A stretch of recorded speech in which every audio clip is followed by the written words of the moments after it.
Hello दोस्तों, स्वागत है आप सभी का YouTube channel GK Prince academy पर।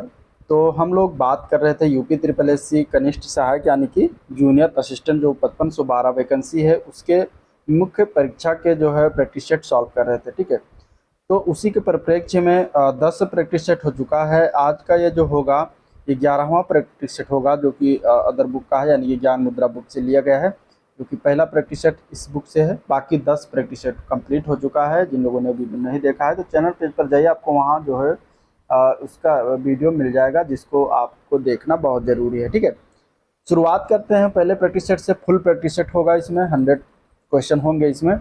और इसमें साथ ही साथ अगर हम बात करें तो सबसे पहले हिंदी की बात करेंगे, इसके बाद जो है इसमें रीजनिंग के क्वेश्चन होंगे, फिर जीएस, फिर कंप्यूटर, इसके बाद लास्ट में 20 क्वेश्चन जो होंगे वो आपके जो है उत्तर प्रदेश स्पेशल के होंगे। ठीक है, और स्टार्ट करने से पहले अगर आप लोग चैनल पर नए हैं और अभी तक सब्सक्राइब नहीं किया है तो चैनल को सब्सक्राइब करना मत भूलिएगा, साथ ही साथ वीडियो को भी लाइक कर दीजिएगा।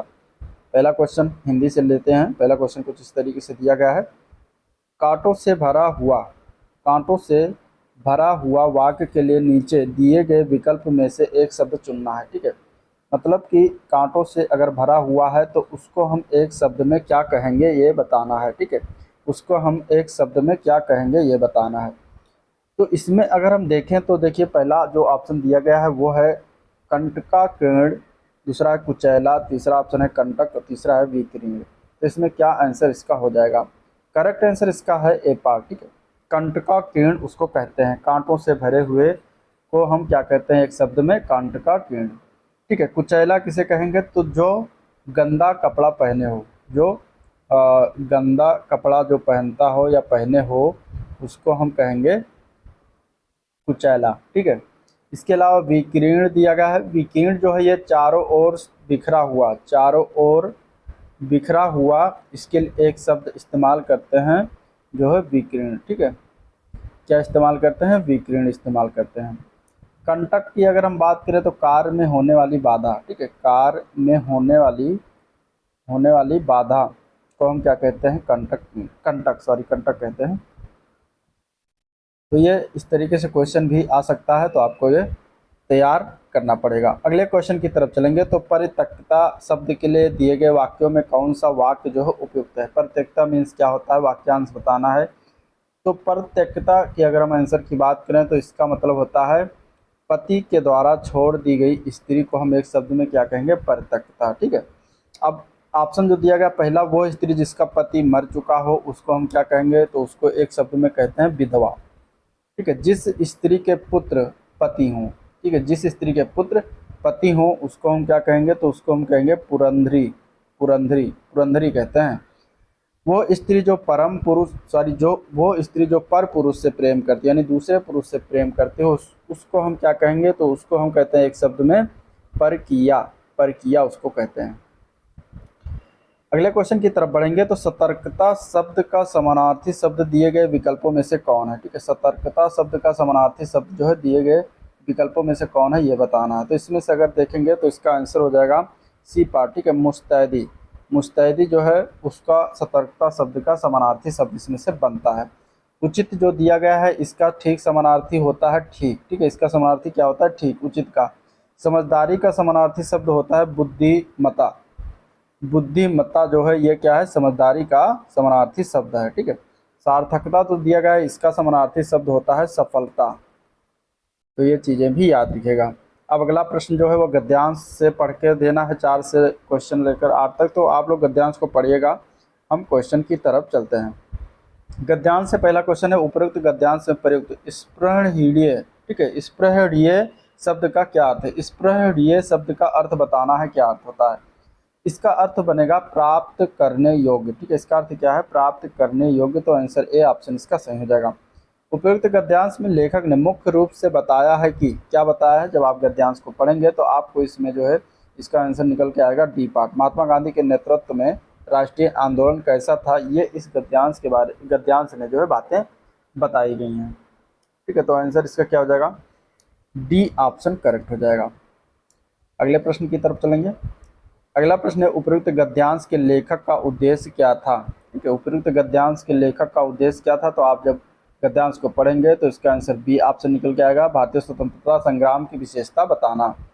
धर्मनिरपेक्षता से अभिप्राय है, धर्मनिरपेक्षता से क्या अभिप्राय है ये बताना है। तो गद्यांश को पढ़ेंगे तो आपको निकल के आएगा कि धर्म में हस्तक्षेप ना करना। धर्मनिरपेक्षता मतलब धर्म में हस्तक्षेप ना करना। तो यहाँ पे आंसर बी ऑप्शन करेक्ट हो जाएगा। कैसे माना जाए कि हमारा स्वतंत्रता संग्राम जनतांत्रिक था। तो गद्यांश को पढ़ेंगे तो इसका आंसर निकल के आएगा डी पार्ट। इसमें सभी जातियों, वर्गों, धर्मों के लोगों ने भाग लिया था। अब अगला प्रश्न देखते हैं। अगला प्रश्न है, कबीरा सोई पीर है, जे जाने पर पीर, जे पर पीर न जाने सो काफिर बेपीर। इसमें कौन सा अलंकार है ये बताना है। ठीक है, इसको पढ़ के आपको कौन सा अलंकार इसमें निकल के आ रहा है ये बताना है। तो इसमें देखिए अलंकार की अगर हम बात करेंगे तो इसमें कौन सा अलंकार दिया गया, तो इसमें जो है पीर शब्द जो आया है और दोनों पीर के अर्थ अलग अलग है। तो यहाँ पे आंसर हो जाएगा यमक अलंकार। ठीक है, क्या हो जाएगा, यमक अलंकार। आंसर इसका डी ऑप्शन करेक्ट हो जाएगा। प्रतीप अलंकार इनमें से किसी से संबंधित है। ठीक है, इसका आंसर बताइए, जो प्रतीप अलंकार है इनमें से किसी से संबंधित होता है। ठीक है, चैनल को सब्सक्राइब, लाइक और वीडियो को जो है लाइक और शेयर करते रहिएगा। ठीक है, तो 10वें नंबर का क्वेश्चन जो है उसका आंसर हो जाएगा सी पार्ट, ये उपमा अलंकार से संबंधित है। ठीक है, प्रतीप अलंकार जो है उपमा अलंकार का ठीक उल्टा माना जाता है। तो आंसर हो जाएगा सी ऑप्शन। परमानंद में समास कौन सा है। समास की बात करेंगे तो परमानंद में अगर समास की बात करेंगे तो इसमें कर्मधारय समास आ जाएगा। आंसर बी ऑप्शन करेक्ट है, कर्मधारय समास, क्योंकि इसका विग्रह जब करेंगे परमानंद का तो परम है जो आनंद, ये इसका विग्रह होगा, समास विग्रह परमानंद का। तो यहाँ पे कर्मधारय समास हो जाएगा। ठीक है, जहाँ पे विशेषण और विशेष हो तो वहाँ पे क्या होता है, कर्मधारय समास होते हैं। अगले प्रश्न की तरफ चलेंगे तो स्वर संधि का इसमें से कौन सा उदाहरण है ये बताना। ठीक है, स्वर संधि का उदाहरण, स्वर संधि के उदाहरण की अगर हम बात करेंगे तो इनमें से आ जाएगा आपका अन्वय। अन्वय जो है वो स्वर संधि का उदाहरण है। ठीक है, अन्वय क्या है, स्वर संधि का उदाहरण है। इसमें से जो किंचित शब्द दिया गया है ये व्यंजन संधि का उदाहरण है। किसका उदाहरण है, व्यंजन संधि का उदाहरण है। इसके अलावा जो नीरस शब्द दिया गया है ये किस संधि का उदाहरण है, तो ये है जो है विसर्ग संधि का उदाहरण। तद्रुप जो दिया गया ये किस संधि का उदाहरण है, तो ये भी व्यंजन संधि के अंतर्गत आ जाएगा। ठीक है, तो आंसर क्या हो जाएगा, इसमें ए ऑप्शन आपका सही है। अगले प्रश्न की तरफ चलेंगे। अगला क्वेश्चन है, पुस्तकालय में कौन सी संधि है। ठीक है, पुस्तकालय में संधि बताना है। पुस्तकालय में संधि की अगर हम बात करेंगे तो इसमें दीर्घ स्वर संधि आता है। आंसर इसका ए ऑप्शन करेक्ट है, क्योंकि इसका जब विच्छेद करेंगे तो पुस्तक प्लस आलय, ठीक है, दोनों मिलकर यहाँ पे छोटा आ, यहाँ पे बड़ा आ मिलकर ये जो है बड़ा आ का निर्माण करते हैं और इस तरीके से ये दीर्घ स्वर संधि का उदाहरण हो जाता है। पो प्लस अन किस स्वर संधि का उदाहरण है, पो प्लस अन। पो प्लस अन में अगर हम देखेंगे तो ये जो है मिलकर क्या बनेगा, ये बनता है पवन। ठीक है, और इस प्रकार जब अगर पो प्लस अन होता है, यहाँ पे आ का लोप हो जाता है, वा आ जाता है, तो वहाँ पे अयाद संधि हो जाता है। आंसर बी ऑप्शन करेक्ट हो जाएगा। ठीक है, आंसर क्या हो जाएगा, बी ऑप्शन करेक्ट, अयाद संधि का उदाहरण है। अगले प्रश्न की तरफ चलेंगे तो सूर्योदय शब्द में कौन सी संधि प्रयुक्त किया गया है। सूर्योदय शब्द, सूर्योदय शब्द की अगर हम बात करेंगे तो इसका विच्छेद होता है सूर्य प्लस उदय। ठीक है, यहाँ पे इसके बाद ये बनता है सूर्योदय, यानी पे छोटा ऊ का यहाँ पे विलोप हो रहा है और इस तरीके से ओ बन रहा है। तो जहाँ पे ओ बन जाता है वहाँ पे कौन सा संधि हो जाता है, तो वहाँ पे हो जाता है गुण संधि। तो ये गुण संधि का उदाहरण हो जाएगा। हम बचपन में वहाँ जाता रहा, शुद्ध वाक्य इसका बताना है, क्या हो जाएगा। ठीक है, हम बचपन में वहाँ जाता रहा, ये गलत लिखा हुआ है, इसका शुद्ध वाक्य बताना है। तो इसके शुद्ध वाक्य की अगर हम बात करेंगे तो इसका आंसर क्या हो जाएगा, तो इसका आंसर हो जाएगा सी पार्ट, मैं बचपन में वहाँ जाता रहा। इसका आंसर क्या हो जाएगा, सी पार्ट, मैं बचपन में वहाँ जाता रहा। निम्नलिखित में से अशुद्ध वाक्य बताना है, इनमें से कौन सा है। गौतम ऋषि की पत्नी का नाम अहल्या था, इस कार्य में बहुत विलम्ब हो गया, रसगुल्ला बहुत स्वादिष्ट है, एक गुलाब की माला खरीद लेना सॉरी, एक गुलाब की माला खरीद लेना। इनमें से अशुद्ध बताना, मैंने किसमें गलत है, कौन सा वाक्य गलत प्रकार के प्रयोग किया गया है। अब अगर हम पहला ऑप्शन देखें, गौतम ऋषि की पत्नी का नाम अहल्या था, तो सही है, अहल्या ऐसे ही लिखा जाता है, गलत नहीं होता, इसी में डाउट रहता लोगों को। इस कार्य में बहुत विलम्ब हो गया, दूसरा ऑप्शन है जो कि ये भी सही है। रसगुल्ला बहुत स्वादिष्ट है, ये भी सही है।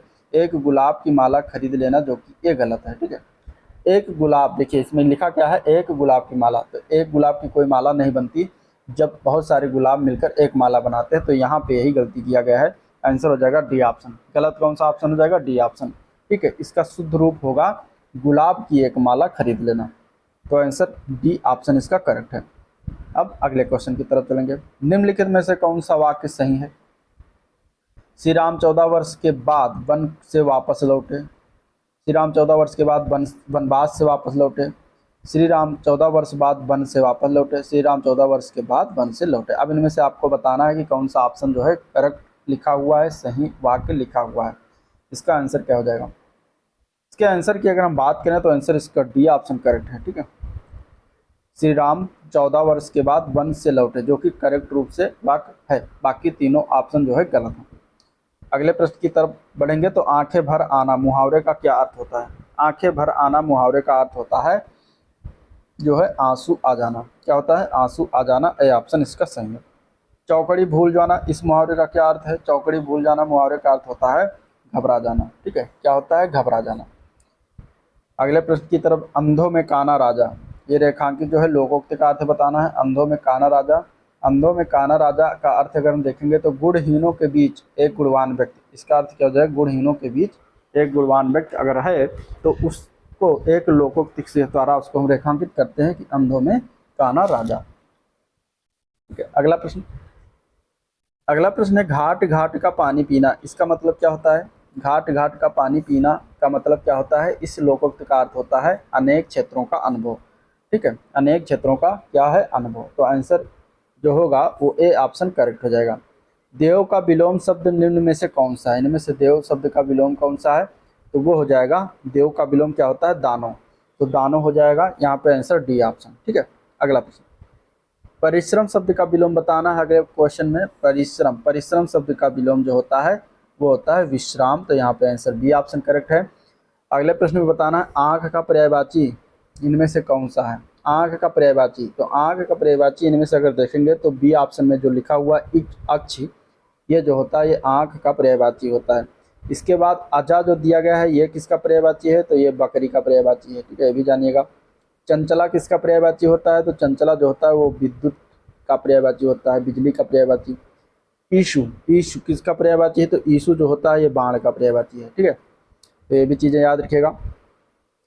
अगले प्रश्न की बात करें तो ऋतुपत्ति का पर्यायवाची शब्द है। ऋतुपत्ति जो होता है ये किसका पर्यायवाची शब्द है? चार ऑप्शन दिए गए हैं।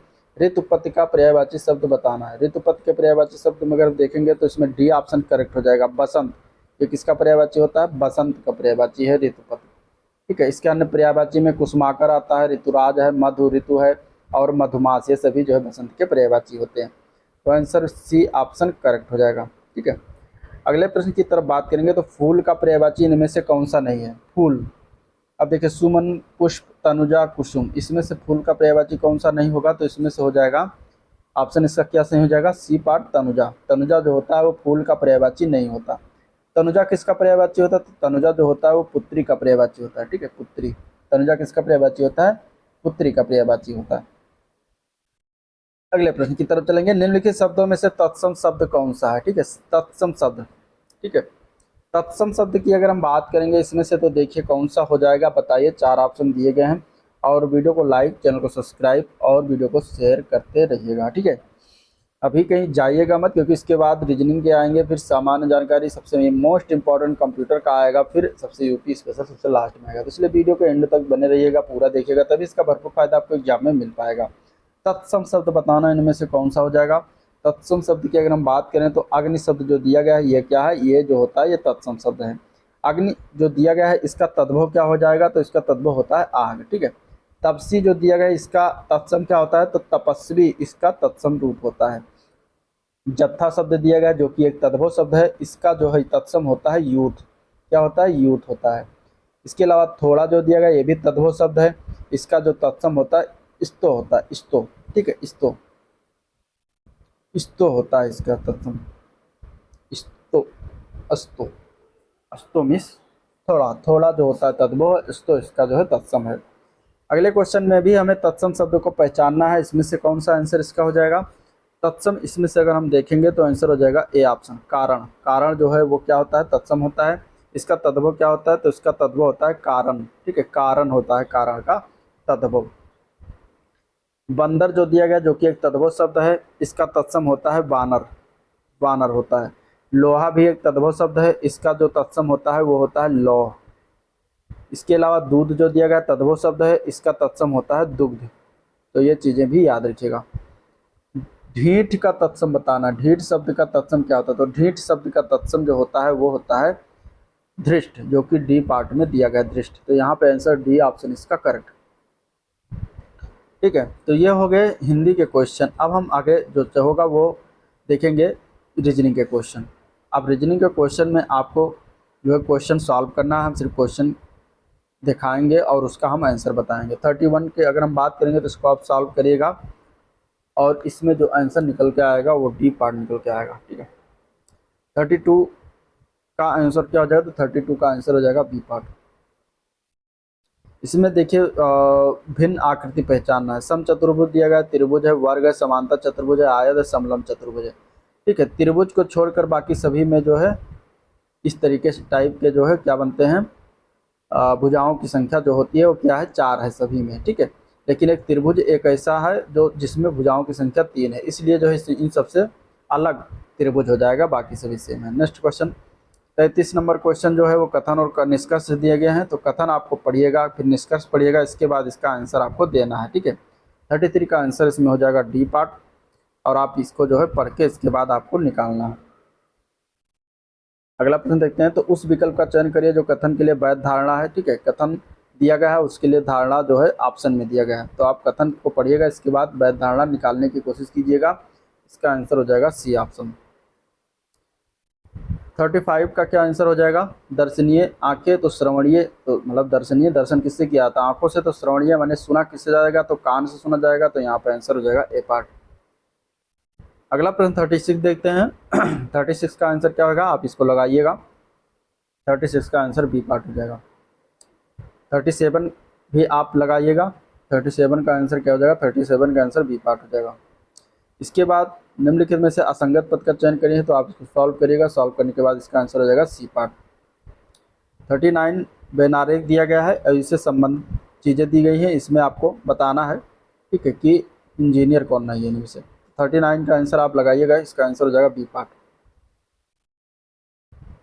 अब इसमें आकृति दर्पण पर रखा गया प्रतिबिंब बताना है कि इसका प्रतिबिंब किस प्रकार बनेगा। कुछ इस तरीके से ये आंसर आकृति है और ये उत्तर आकृति है। इसमें से आपको बताना है कि इधर जो है इसका प्रतिबिंब में क्या बनेगा, किस प्रकार बनेगा। ठीक है, तो आंसर इसमें हो जाएगा आपका 40 का ए पार्ट, यानी कि ये आपका प्रतिबिंब बन जाएगा। अगला क्वेश्चन 41 का क्या आंसर हो जाएगा, 41 का आंसर हो जाएगा सी पार्ट। फिर इसके बाद आता है 42 का आंसर हो जाएगा इनमें से अन्य तीनों से भिन्न है एक, व्हेल, मगरमच्छ, कछुआ, मेंढक, इनमें से कौन एक अलग है। तो अलग की बात करेंगे तो ये व्हेल हो जाएगा। ठीक है, व्हेल जो है वो स्तनधारी जीव है, जबकि अन्य क्या होते हैं, अंडे देने वाले जीव होते हैं। ठीक है, 43 का आंसर क्या हो जाएगा, 43 का आंसर डी पार्ट हो जाएगा। जिस प्रकार अनुलग्नक जो का विपरीत होता है कम करना, उसी प्रकार प्रफुल्लित का विपरीत गंभीर। तो यहाँ पे आंसर डी ऑप्शन करेक्ट है। 44 का आंसर क्या हो जाएगा, 44 का आंसर ए पार्ट हो जाएगा। 45 का आंसर इसमें आकृति करके क्या नहीं बनाया जा सकता है, बताना, बनाया नहीं जा सकता। तो 45 का आंसर हो जाएगा डी ऑप्शन, ये नहीं बन सकता। अब क्वेश्चन जीके से क्वेश्चन है, उनको हम देखेंगे। पहला क्वेश्चन जीके से है कि 2023-24 के केंद्रीय बजट में निम्नलिखित में से किस फसल की उत्पादकता में वृद्धि करने के लिए विशेष उपाय अपनाए जाने की बात कही गई है। इनमें से धान, गेहूं, कपास या फिर सरसों। तो 23-24 के केंद्रीय बजट में कपास फसल की जो उत्पादकता में वृद्धि बनाए रखने के लिए जो है उपाय अपनाए जाने की बात किया गया है। तो यहाँ पर आंसर हो जाएगा सी पार्ट, कपास। निम्नलिखित में से कौन सा सही सुमेलित नहीं है, इनमें से सही सुमेलित इनमें से ओडिशा दिया गया है, कथकली केरल दिया गया है, कुचिपुड़ी आंध्र प्रदेश दिया गया, भरतनाट्यम राजस्थान दिया गया है। इसमें से गलत कौन सुमेलन किया गया है, तो गलत ऑप्शन आपका यही डी पार्ट हो जाएगा, क्योंकि भरतनाट्यम जो है वो तमिलनाडु से संबंधित है, राजस्थान से नहीं संबंधित है। ठीक है, तो यहाँ पे आपका आंसर डी ऑप्शन करेक्ट है। अगला प्रश्न, इंडियन प्रीमियर लीग में सबसे ज़्यादा शतक बनाने वाले खिलाड़ी कौन बने हैं, उनका नाम क्या है, इसका आंसर बताइए क्या हो जाएगा। तो इंडियन प्रीमियर लीग में यानी कि आईपीएल में सबसे ज़्यादा शतक बनाने वाले खिलाड़ी का नाम क्या है, तो उनका नाम है विराट कोहली। ठीक है, आंसर इसका बी ऑप्शन करेक्ट हो जाएगा, विराट कोहली। आंसर क्या हो जाएगा, बी ऑप्शन इसका करेक्ट हो जाएगा, विराट कोहली। अगला प्रश्न है, सर्वोच्च न्यायालय ने समुचित पर्यावरण के अधिकार के लिए किस मौलिक अधिकार में शामिल माना है? तो इसका अगर हम आंसर की बात करें, सर्वोच्च न्यायालय ने समुचित पर्यावरण के अधिकार को प्राण एवं दैहिक स्वतंत्रता के मौलिक अधिकार में जो है क्या शामिल माना है? तो आंसर इसका जो है ए ऑप्शन करेक्ट हो जाएगा। अगला प्रश्न है, हड़प्पा संस्कृति की मुद्राओं और पक्की मिट्टी की कलाकृतियों में किस पशु का चित्रण नहीं किया गया? इनमें से गाय, हाथी, गैंडा, बाघ, इनमें से कौन सा ऐसा पशु है जो हड़प्पा संस्कृति की मुद्राओं और पक्की जो वहाँ पे मिट्टियाँ प्राप्त हुई या कलाकृतियाँ प्राप्त हुई उनमें उनका मुद्रण चित्रण नहीं किया गया? तो वो कौन सा पशु है? तो उस पशु का नाम है गाय। गाय का उसमें चित्रण नहीं किया गया है, बाकी सभी जानवर का इनमें से मिलता है। अगले क्वेश्चन की तरफ बढ़ेंगे। 6 फरवरी 2023 को तुर्की और सीरिया में भूकंप आया, ठीक है, और यह कौन सी दो बड़ी प्लेटों के दबाव का नतीजा था? तो जो तुर्की और सीरिया में 6 फरवरी 2023 को भूकंप आया था, उसमें पूछा गया है कि कौन सी दो प्लेटों का जो है दबाव का नतीजा था, ये बताना। तो वो जो आया था उस समय उसमें अरेबियन प्लेट और यूरेशियन प्लेट दोनों दबाव नामक जो दो बड़ी प्लेट थी, जिनके दबाव का नतीजा क्या हुआ कि वहाँ पे भूकंप आया। तो आंसर सी ऑप्शन करेक्ट। अगला क्वेश्चन, हाइड्रा स्टारफिश प्लेनेरिया निम्न में से किस प्रक्रिया के द्वारा उत्पन्न होते हैं? तो इसका आंसर क्या हो जाएगा? तो इसका आंसर हो जाएगा पुनर्जनन, ठीक है, पुनर्जनन प्रक्रिया के द्वारा उत्पन्न होते हैं। आंसर डी ऑप्शन करेक्ट है। होगेनक्कल जलप्रपात किस नदी पर के तट पर स्थित है? होगेनक्कल जलप्रपात जो है ये किस नदी के तट पर स्थित है बताना है। तो होगेनक्कल जलप्रपात जो है ये कावेरी नदी पर स्थित है। आंसर इसका हो जाएगा डी ऑप्शन करेक्ट है। अगले क्वेश्चन की तरफ चलेंगे। तो निम्नलिखित में से कौन सा लोक नृत्य दिए गए राज्य से सुमेलित नहीं है? भांगड़ा पंजाब से संबंधित है, जो कि सही है। बिहू आंध्र प्रदेश, जो कि गलत है, ठीक है। बिहू जो है ये आपका आंध्र प्रदेश राज्य से संबंधित नहीं है। बिहू जो है किससे आता है? तो असम से आता है, ठीक है, असम। डांडिया गुजरात से ही है, बाउल पश्चिम बंगाल से ही है। तो आंसर आपका इसमें क्या हो जाएगा? आंसर आपका इसमें हो जाएगा बी ऑप्शन।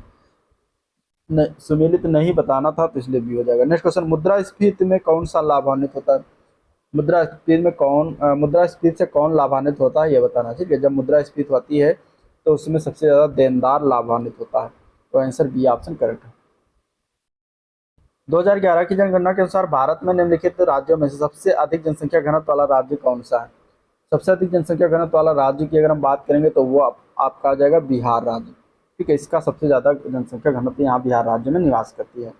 जल की संशुद्धि में कौन सा रसायन प्रयोग किया जाता है? जल की संशुद्धि में अगर हम देखेंगे तो पोटेशियम परमैंगनेट रसायन का प्रयोग करते हैं। आंसर बी ऑप्शन करेक्ट है। पेरिस ओलंपिक 2024 के लिए क्वालिफाई करने वाली एकमात्र भारतीय भारोत्तोलक कौन बनी है? ठीक है, तो पेरिस ओलंपिक जो होने वाला 2024 का, उसमें अगर देखेंगे तो मीराबाई चानू जो है ये एकमात्र भारतीय हैं, भारोत्तोलक हैं जो क्वालिफाई करी हैं। तो मीराबाई चानू हो जाएगा answer B option. Diamond Harbour और साल्ट लेक सिटी ये कहाँ पर स्थित है दोनों? इसका आंसर बताइए क्या हो जाएगा, ठीक है। चलिए वीडियो को लाइक और चैनल को सब्सक्राइब करते रहेगा। डायमंड हार्बर और साल्ट लेक सिटी जो है ये अपना कोलकाता में है, Paschim Bangal Kolkata. Answer C option correct है। पौधों में पाया जाने वाला नीला, बैगनी या लाल फ्लेवोनाइड वर्णक किसकी उपस्थिति के कारण होता है? तो पौधों में पाया जाने वाला नीला, बैगनी, लाल फ्लेवोनाइड वर्णक जो होता है ये एंथ्रोसाइनिन की उपस्थिति के कारण होता है। तो आंसर बी ऑप्शन करेक्ट है, एंथ्रोसाइनिन। अगले प्रश्न की बात करें तो 15 अप्रैल 2023 की स्थिति के अनुसार भारत का कौन सा राजनीतिक दल निर्वाचन आयोग से मान्यता प्राप्त राष्ट्रीय राजनीतिक दल अब नहीं है? ठीक है, इसका आंसर क्या हो जाएगा? तो देखिए 15 अप्रैल 2023 को जो स्थिति निकाला गया वो भारतीय कम्युनिस्ट पार्टी है जिसको सीपीआई कहते हैं, ठीक है। तो वो अब राजनीतिक दल निर्वाचन आयोग से मान्यता प्राप्त राष्ट्रीय राजनीतिक दल नहीं रह गया है। तो यहाँ पे भारतीय कम्युनिस्ट पार्टी, डी ऑप्शन इसका सही हो जाएगा। ग्रामीण विद्युतीकरण निगम की स्थापना कब की गई थी? तो इसकी स्थापना किया गया था 1969 में, 1969 में। आंसर बी ऑप्शन करेक्ट है। ब्रिटिश साम्राज्यवाद के दौरान भारत का आर्थिक अपवाह का सिद्धांत किसने प्रस्तुत किया था? तो यह प्रस्तुत किया गया था दादा भाई नौरोजी, ठीक है, दादा भाई नौरोजी ने प्रस्तुत किया था। तो आंसर इसका सी ऑप्शन करेक्ट हो जाएगा। मलेरिया रोग से शरीर का कौन सा अंग प्रभावित होता है? मलेरिया रोग जब होता है तो शरीर का अगर हम देखेंगे तो ये जो है प्लीहा, जिसको हम तिल्ली भी कहते हैं, ये अंग प्रभावित होता है, तो आंसर इसका सी ऑप्शन हो जाएगा। इसको इंग्लिश में स्प्लीन भी कहते हैं। अगला प्रश्न है, भारत की पहल पर वर्ष 2023 को अंतर्राष्ट्रीय श्री अन्न वर्ष संयुक्त राष्ट्र संघ ने घोषित किया। ठीक है, इंटरनेशनल ईयर ऑफ मिलेट्स। ये भारत के किस राज्य में श्री अन्न यानी मोटे अनाज का सर्वाधिक उत्पादन होता है, ये बताना है हमें। तो भारत में अगर देखा जाए तो ये राजस्थान राज्य में जो है मोटे अनाजों का सर्वाधिक उत्पादन होता है, तो आंसर हो जाएगा डी ऑप्शन करेक्ट। अब क्वेश्चन जो होगा वो कंप्यूटर से होगा। देखिए पहला क्वेश्चन कंप्यूटर का, निम्नलिखित में से कौन सा ऑपरेशन के आधार पर कंप्यूटर का एक प्रकार नहीं है, डिजिटल, हाइब्रिड, रिमोट या फिर एनालॉग। इनमें से कौन ऑपरेशन के आधार पर जो है क्या है, कंप्यूटर का एक प्रकार नहीं है। तो इसमें से अगर देखेंगे तो इसका आंसर हो जाएगा रिमोट। रिमोट जो है वो ऑपरेशन के आधार पर कंप्यूटर का एक प्रकार नहीं होता, तो आंसर सी ऑप्शन करेक्ट है। कंप्यूटर शब्दावली में MIPS का अर्थ क्या है? MIPS कंप्यूटर शब्दावली में अगर हम देखेंगे तो इसका फुल फॉर्म होता है, ये इंपॉर्टेंट है, ठीक है, मिलियन इंस्ट्रक्शंस पर सेकंड। इसका फुल फॉर्म क्या होता है? मिलियन इंस्ट्रक्शंस पर सेकंड इसका फुल फॉर्म बनता है MIPS का, तो आंसर इसका हो जाएगा बी ऑप्शन करेक्ट। अगला प्रश्न है, ई गवर्नेंस क्या होता है? तो ई गवर्नेंस जो होता है वो टेक्नोलॉजी संचालित शासन जो होता है, प्रौद्योगिकी संचालित शासन को ई गवर्नेंस कहा जाता है। तो यहाँ पे सी पार्ट इसका करेक्ट हो जाएगा। MS एक्सेल में पूरी पंक्ति यानी पूरी लाइन का चयन करने के लिए कौन सी शॉर्टकट की का प्रयोग किया जाता है? तो MS एक्सेल में अगर हमें पूरी लाइन चयन करना है, सेलेक्ट करना है, तो हमें शिफ्ट प्लस स्पेस बटन को एक साथ क्लिक करेंगे, जिससे हम पूरी लाइन को चयन कर सकते हैं। आंसर बी ऑप्शन इसका करेक्ट हो जाएगा। अगले क्वेश्चन की तरफ चलेंगे, तो निम्नलिखित में से कौन सा कंप्यूटर एनालॉग आउटपुट को डिजिटल फॉर्म में परिवर्तित करने में मुख्यतः समर्थ है? तो इनमें से अगर हम देखेंगे तो इसका आंसर क्या हो जाएगा? तो इसका आंसर हो जाएगा सी पार्ट, हाइब्रिड कंप्यूटर। उसका नाम क्या है? Hybrid computer. ठीक है, हाइब्रिड कंप्यूटर जो है एनालॉग आउटपुट को डिजिटल फॉर्म में परिवर्तित करता है। भारत का सबसे शक्तिशाली सुपर कंप्यूटर प्रत्यूष IITM यानी भारतीय उष्णकटिबंधीय मौसम विज्ञान संस्थान में स्थापित किया गया है, और ये कहाँ पर है ये बताना है। ठीक है, ये संस्थान कहाँ पर है ये बताना है। तो ये संस्थान की अगर हम बात करेंगे तो पुणे में है, पुणे में स्थापित किया गया है। आंसर इसका क्या हो जाएगा? D option correct. निम्नलिखित में से कौन डिजिटल इंडिया प्रोग्राम का मुख्य महत्वपूर्ण क्षेत्र नहीं है? डिजिटल इंडिया प्रोग्राम का मुख्य महत्वपूर्ण क्षेत्र जो है नहीं है, इनमें से कौन सा आंसर हो जाएगा?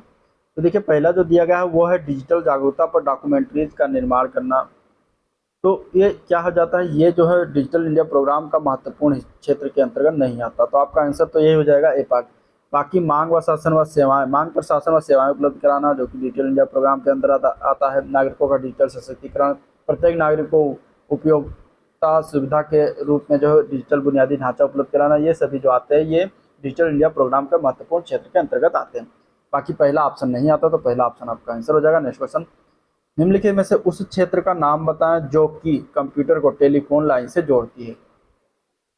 इनमें से कौन सा क्षेत्र है जो कंप्यूटर को टेलीफोन लाइन से जोड़ती है, ऐड करती है? तो वो है जो इनमें से मॉडम। मॉडम जो होता है वो कंप्यूटर को टेलीफोन लाइन से जोड़ा जाता है मॉडम के प्रकार से, तो आंसर बी ऑप्शन करेक्ट।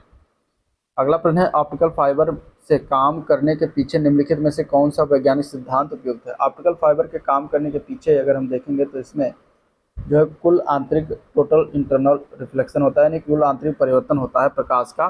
तो परिवर्तन हो जाएगा कुल आंतरिक परिवर्तन, जो कि ए पार्ट में दिया गया है, तो ए पार्ट इसका आंसर सही हो जाएगा। अगला प्रश्न, इनमें से कौन सी इकाई कंप्यूटर में डाटा स्टोरेज यानी कि संचयन की सबसे छोटी इकाई है? ठीक है, इनमें से तो डाटा स्टोरेज में सबसे छोटी इकाई इनमें से मेगाबाइट आएगा। ठीक है, गीगाबाइट भी बड़ा है, पेंटाबाइट बड़ा, टेराबाइट बड़ा, मेगाबाइट जो हो जाएगा इनमें से सबसे छोटी है, तो आंसर डी ऑप्शन करेक्ट हो जाएगा, जिसको हम MB कहते हैं, MB।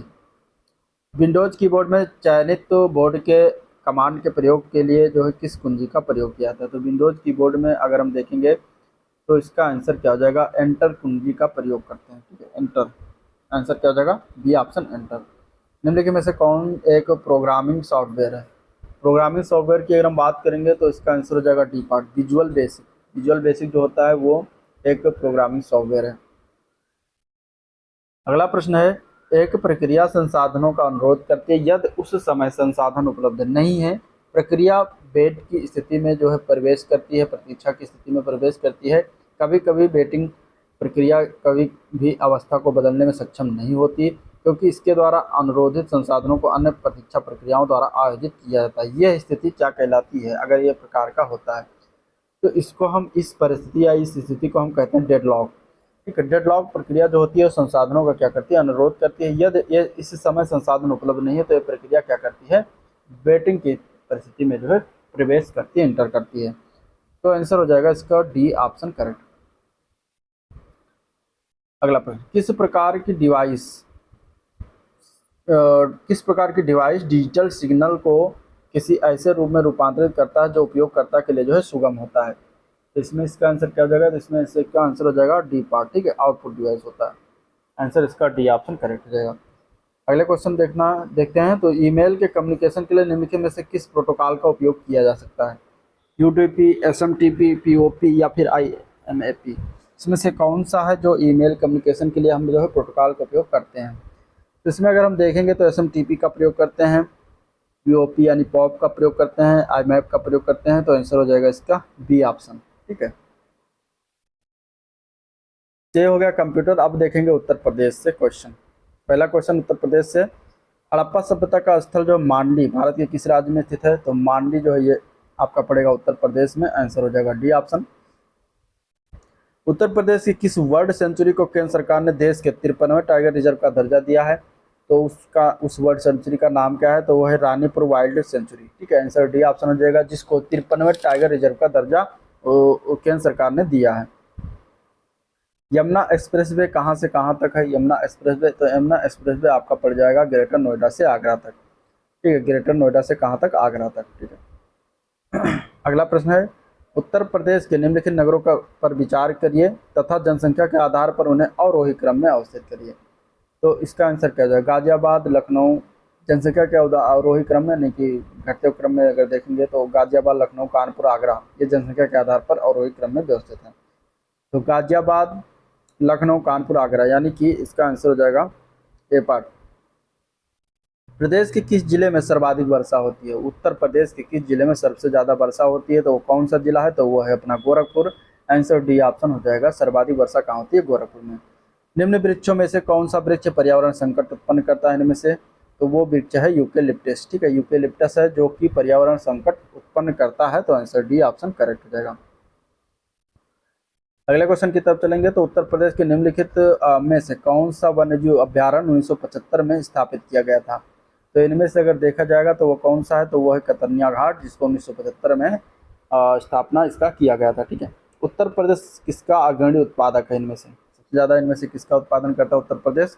तो गेहूँ का करता है, गन्ना का भी करता है और आलू का भी उत्पादन करता है। ठीक है, धान का उत्पादन में दूसरे स्थान पर उत्तर प्रदेश का आता है।